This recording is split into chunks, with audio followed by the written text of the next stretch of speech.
Good morning everyone. आज की class में हम देखने वाले हैं ट्रायंगल, त्रिभुज के बारे में।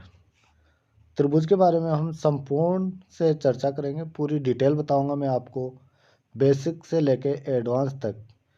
हम पूरे लो लेवल से लेकर हाई लेवल तक जाएंगे और एक एक टॉपिक समझेंगे जिसमें ट्रायंगल से संबंधित क्वेश्चन आते हैं। प्रत्येक कंपटीशन एग्जाम में एक दो क्वेश्चन ट्रायंगल से संबंधित बनते हैं। तो जितने भी इसके टाइप होंगे, जिस प्रकार से भी इस पर क्वेश्चन पूछा जाएगा, हम उसकी डिटेल से चर्चा करने वाले हैं। तो बने रहिए इस क्लास में। आपको ये वीडियो अच्छा लगे इसे लाइक करना, शेयर करना और चैनल को सब्सक्राइब करना और बेल आइकन को दबाना ना भूलें। तो जो भी स्टूडेंट गवर्नमेंट जॉब की तैयारी कर रहा है या जो मैथ सीखना चाहता है, वो ये वीडियो कंप्लीट देखे।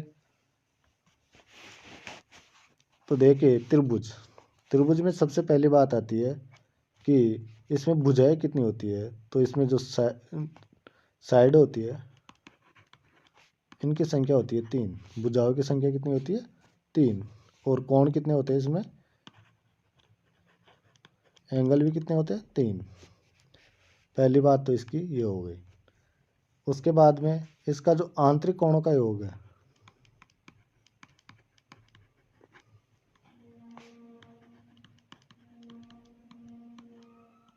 आंतरिक कोणों का योग वो होता है 180 डिग्री। त्रिभुज के तीनों कोणों का योग कितना होता है? 180 डिग्री। और बाहरी कोणों का योग, बाह्य कोणों का योग, कोई सा ही बहुभुज हो उसके सभी बाहरी कोणों का योग हमेशा 360 डिग्री होता है। तो त्रिभुज के आंतरिक कोणों का योग 180 डिग्री और किसी भी बहुभुज के बाह्य कोणों का योग 360 डिग्री होता है। तो यहाँ त्रिभुज एक बहुभुज है, तो त्रिभुज के भी बाहरी कोणों का योग कितना होगा? 360 डिग्री। तो दो बातें तो हमारी ये जनरल बातें हो गई। अब हम देखते हैं सबसे पहले कि त्रिभुज बनने के लिए आवश्यक शर्तें, कि जो भुजाएं हमें दी जाती है त्रिभुज बनाने के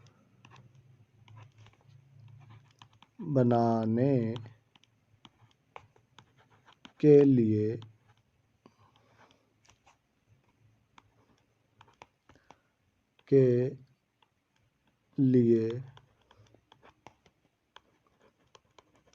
आवश्यक शर्तें, त्रिभुज बनाने के लिए आवश्यक शर्तें। मान लीजिए जो साइड है यानी भुजा है, 3 भुजाएं दी गई हमें, ए, बी और सी। ये 3 भुजाएं हैं। तो इनसे त्रिभुज बनेगा या नहीं बनेगा, उसके लिए हमें देखना है कि किन्हीं दो भुजाओं का योग, ए प्लस बी, किन्हीं दो भुजाओं का योग तीसरी भुजा से अधिक होना चाहिए। पहली शर्त तो यह है, फर्स्ट जो शर्त है हमारी वो ये है कि किन्हीं भी दो भुजाओं का योग तीसरी भुजा से अधिक होता है। बी प्लस ए प्लस सी करे तो वो किससे अधिक होगा?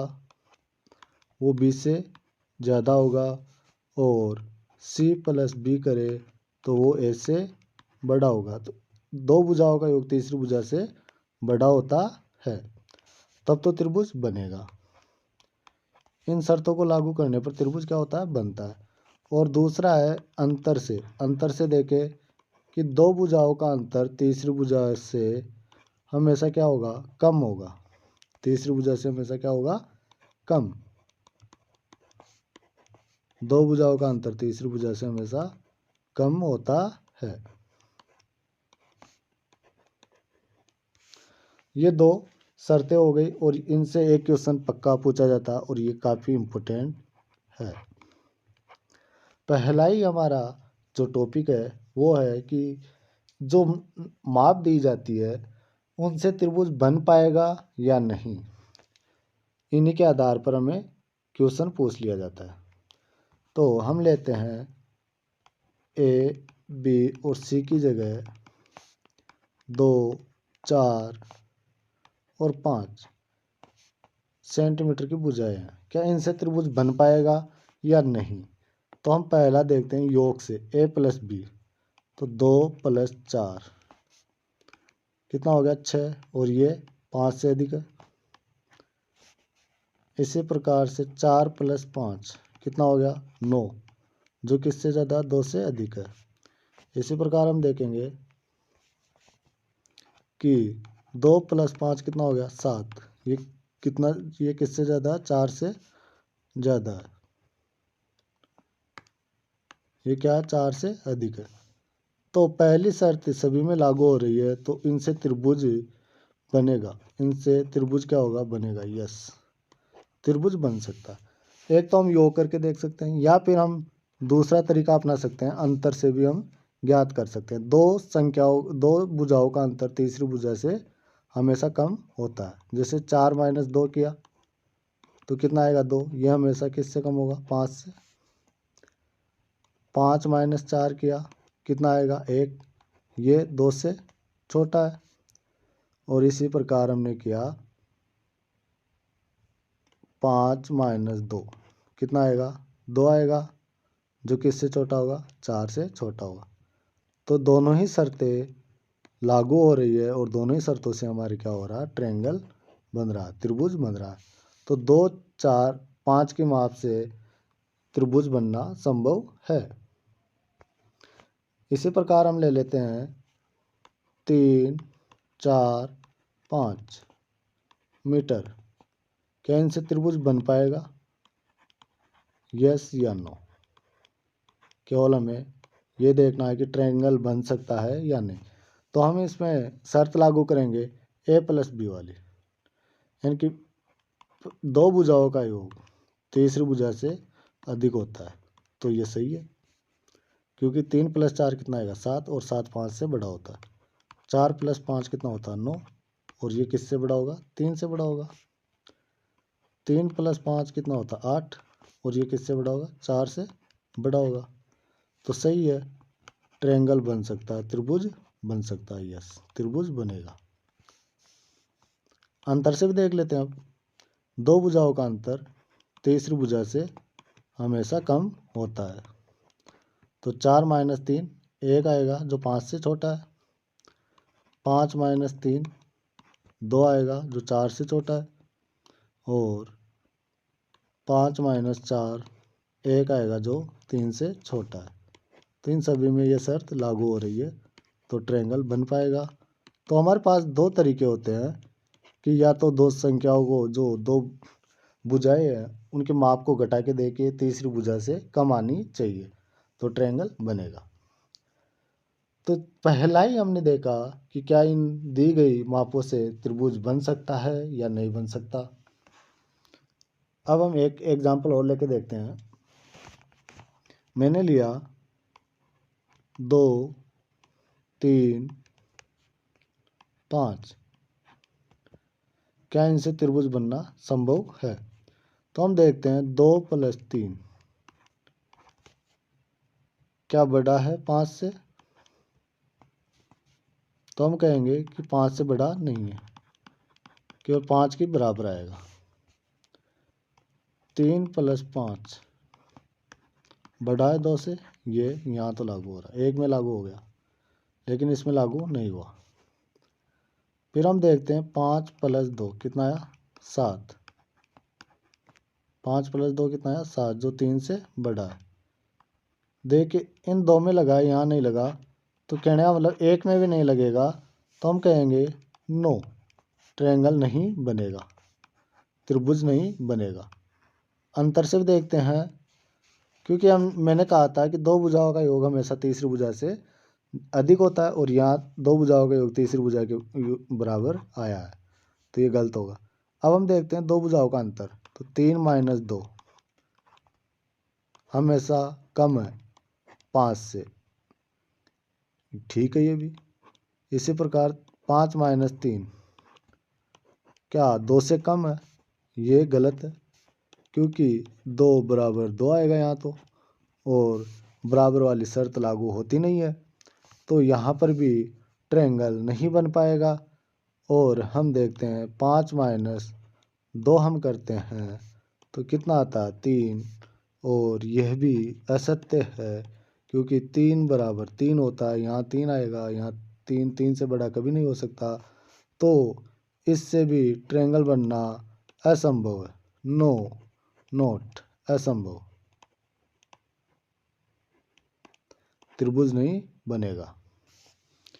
तो हमने देखा कि दी गई भुजाओं से त्रिभुज बनना संभव है या नहीं। तो आज की क्लास में हमने देखा कि त्रिभुज की सामान्य जानकारी और त्रिभुज बन सकता है या नहीं बन सकता, इस प्रकार के क्वेश्चन कई बार पूछे गए हैं।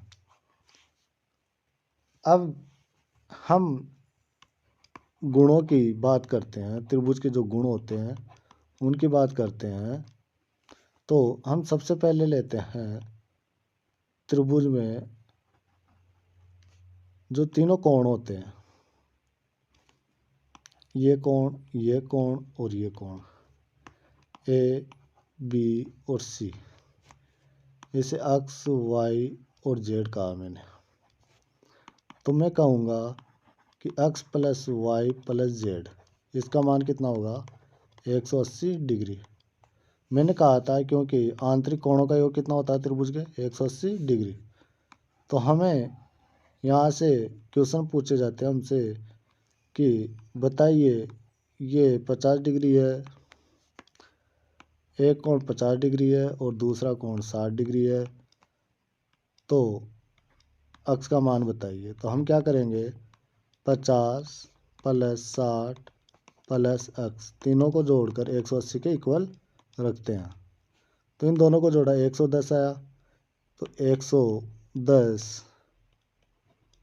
प्लस एक्स बराबर कितना हो गया 180। तो एक्स बराबर कितना आ जाएगा 180, ये इधर जाके प्लस का है तो इधर जाके माइनस का हो जाएगा 110। तो एक्स बराबर कितना आ गया 70 डिग्री। तो हम देखते हैं यहाँ से एक्स का मान कितना आएगा 70 डिग्री। इस प्रकार के हमसे क्वेश्चन पूछे जाते हैं। एक और क्वेश्चन हम ले लेते हैं। एक क्वेश्चन हम लेते हैं कि हमें यहाँ दिया गया 30 डिग्री, यहाँ दिया गया हमें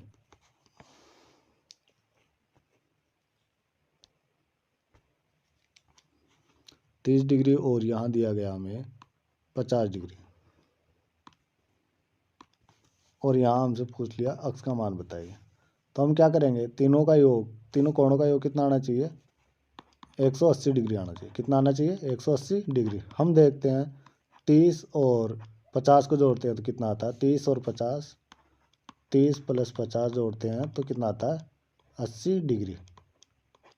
तो अब 80 में कितना जोड़े कि 180 हो जाए, यानी कि एक्स का मान कितना आएगा 100 डिग्री। कितना आएगा 100 डिग्री। कैसे आया, क्योंकि 180 में से हमने क्या घटाया 80 घटाया तो कितना आ गया 100 आ गया। अब इस प्रकार का एक सवाल आप करोगे, आपके लिए होमवर्क है।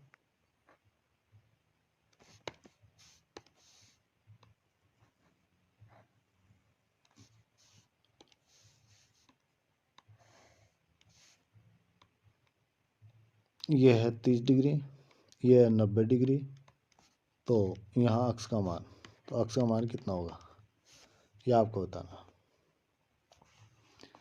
अब मैं आपको बताता हूँ कि कैसे बाहरी कोण जो होता है त्रिभुज का, उससे संबंधित जो क्वेश्चन पूछे जाते हैं हमसे, उनको हम कैसे कर सकते हैं।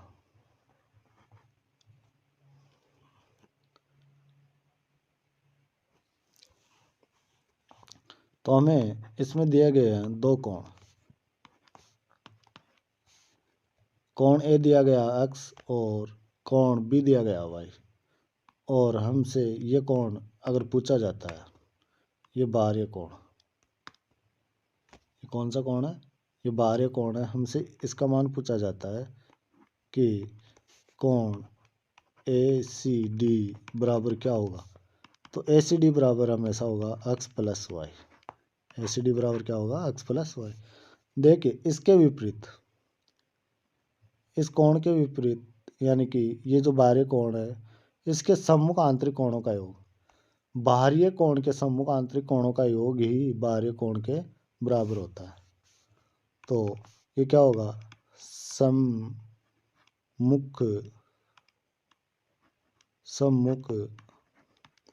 आंतरिक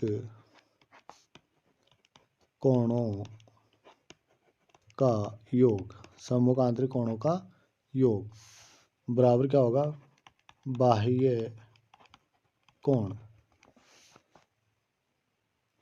सम्मुख आंतरिक कोणों का योग ही बाह्य कोण के बराबर होता है। अब जैसे हमें क्वेश्चन दे दिया जाए कि ये 50 डिग्री है,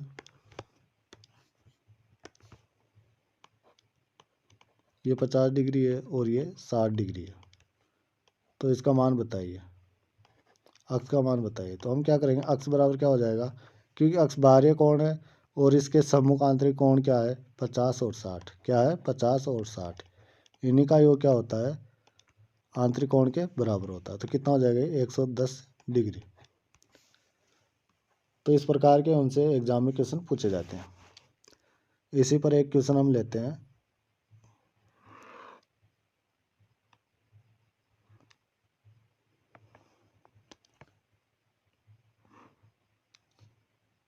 मैंने ये लिया 120 डिग्री,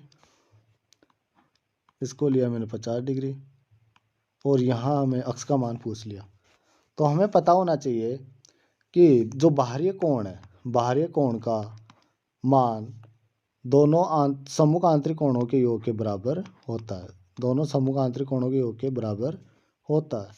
तो हमने लिख दिया कि बाह्य कोण बराबर दोनों सम्मुख आंतरिक कोणों का योग। तो अक्ष बराबर यहाँ कितना आ जाएगा, ये 50 इधर आ जाएगा, तो 120 डिग्री माइनस 50 डिग्री। तो अक्ष का मान कितना आएगा, यहाँ से हम 50 घटा देंगे 120 में से, तो कितना आ जाएगा, 70 डिग्री।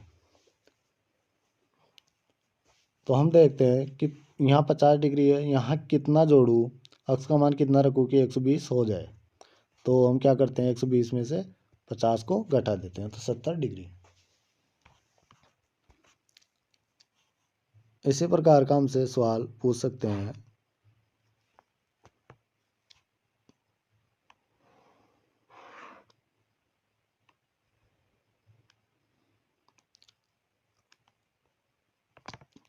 हमें एक ये कोण देकर भी क्वेश्चन पूछ लिया जाता है कि ये कोण 110 डिग्री है, तो ये वाला कोण बताइए, अक्ष का मान बताइए। तो हम क्या करेंगे, क्योंकि ये एक सरल रेखा है और इस सरल रेखा का जो ये कोण है पूरा कंप्लीट कितना होगा, ये 180 डिग्री होता है।